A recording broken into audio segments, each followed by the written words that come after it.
Hello and welcome to this game review. In this one we will talk a bit about weak squares and weak square complexes and the bishop pair.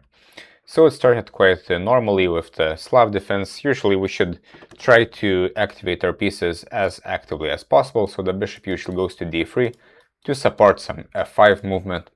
Okay, bishop e2, castles, bishop d2, white is more or less developed, and now he goes to the king side as this is where he has more space. And a3, but a3 is kind of a useless move. Black isn't really doing anything on the king side, the queen side, and white can try to maybe improve the position somehow. Something like h4 comes to mind, to play h5, kind of try to create some weaknesses there. Okay, a3, black goes to b6 with his knight, and yeah, king h1. And clearly this is not the most important moment in the game, but king h1 is not entirely necessary. I'm not sure if g4 is really the right pawn break here, as it doesn't really create any threat, as if we take, he will usually take back with the d-pawn, and instead maybe we should try to use our space to play on the queen side as well, maybe something like b4. Though it's hard to tell. G4 might be the right idea, but at the moment we have to understand that black is kind of threatening to take and then try to activate his pieces on the queen side. So maybe something like knight e2, as the knight is not really doing anything on this square. So knight e2, and the knight could go to g3 at some point after h3, g4. And the white should still be doing fine. He has the better bishop and he has the space. And with the better knight, this one is out of play, so white should be fine. So king h1, it doesn't really matter, it's a fine move. Just that here, white played f takes e. Maybe this was a bit more natural to take the square on d4, and if d4 here, then black will have some trouble with his queen. For example, bishop f2, queen e2, the rook can go to d1, and here white is better because this bishop is completely blocked. There is this long-term weakness on e6, and white's pieces are more active. So d4 isn't much of a concern. If it's not, we can get the knight to d4. But okay, this is fine. But here, white played the very, very big positional mistake. Bishop takes c4, giving up his good bishop and opening up this diagonal as well. Black could even take with the rook as well, since he has the threat of rook takes d4 because of the pin, so white will have to lose time. And black has easy plans of playing b5, b4, and eventually this bishop will become quite annoying. So here I understand there's a threat here, but we must take care here, and we cannot give such concessions just because the opponent has one threat. So rook f3 is natural enough. We can put the rook on h3 if needed, and eventually we will play g4 anyway. But after this, only black can be better because he has the bishop pair, and he has this bishop, which is now going to be very strong because of this diagonal.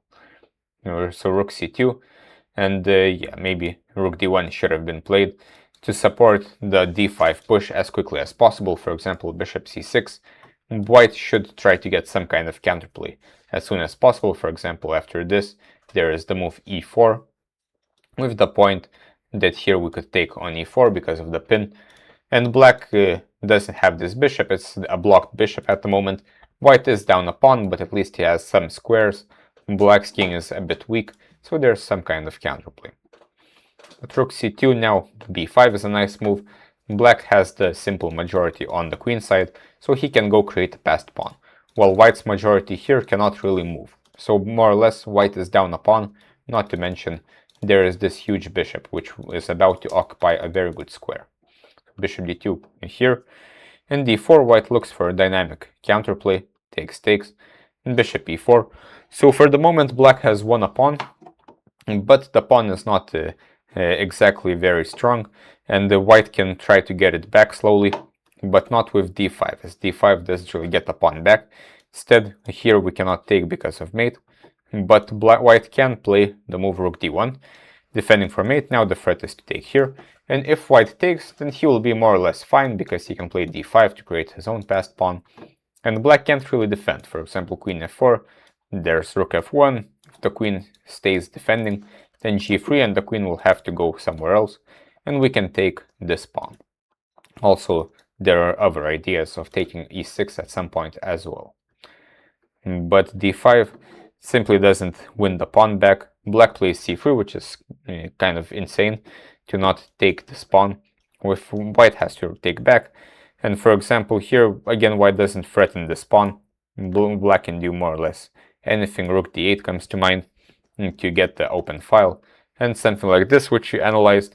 The pawn on b5 didn't really matter, and black is just winning because his pawn is alive and well.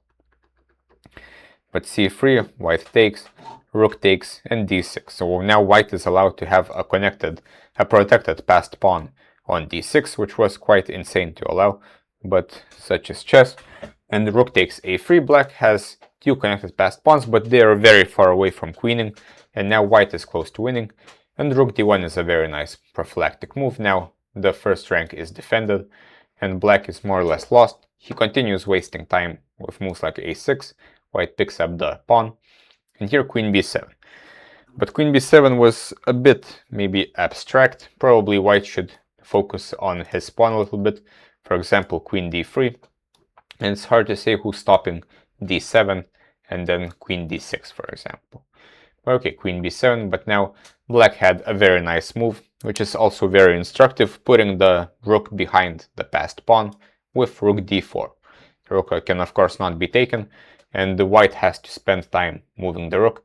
And for example, after queen f7 or some other moves, black is somehow kind of okay, because white can never push his passed pawn because the rook is behind it. But here, after rook d4, rook e1, rook d5, king g1, black plays a5, which kind of ignores white's threat, and white here could have won quite easily with rook f1. The reason this is winning is because of the f7 square, and here wherever the queen moves there will be problems. For example, after this there is this check, king h8, and white can just take the pawn on e6, the king is safe, two connected passed pawns, game over. And if queen e8, then queen e7. It's also easy to calculate that this is quite winning. So instead queen d7, but now after queen f7, black is kind of fine because he has the square for the queen, queen d8, queen e5. So here white is almost winning, but it's not really that clear. Black has some counterplay threatening this or this. White could still win here, but it would still be quite a lot of problems to solve. Queen d8, white won the queen. So your conclusion was king h1 was unnecessary, but I think we need to spend more time on the actual mistakes of the game. As king h1 was maybe minor inaccuracy, but it's not really the move that decided the game. It's more or less about moves like bishop takes c4, which was a very bad exchange, after which white had a lot of trouble with his remaining pieces. And later this move d5 was, I'm not even sure what was calculated here, because here rook d8, yeah, you mentioned some line here, but it all looks bad for white since this pawn is still on the board. There are back rank motives. This rook is kind of out of play, it's not really doing much, and even if you pick up some pawns with check, still this pawn is more powerful. So these are the moments that you have to pay attention to. And for example, later when you allowed rook d4, some prophylaxis would have been preferred here. If you asked what your opponent was going to do here, you wouldn't have allowed rook d4, after which winning the game is not as simple anymore.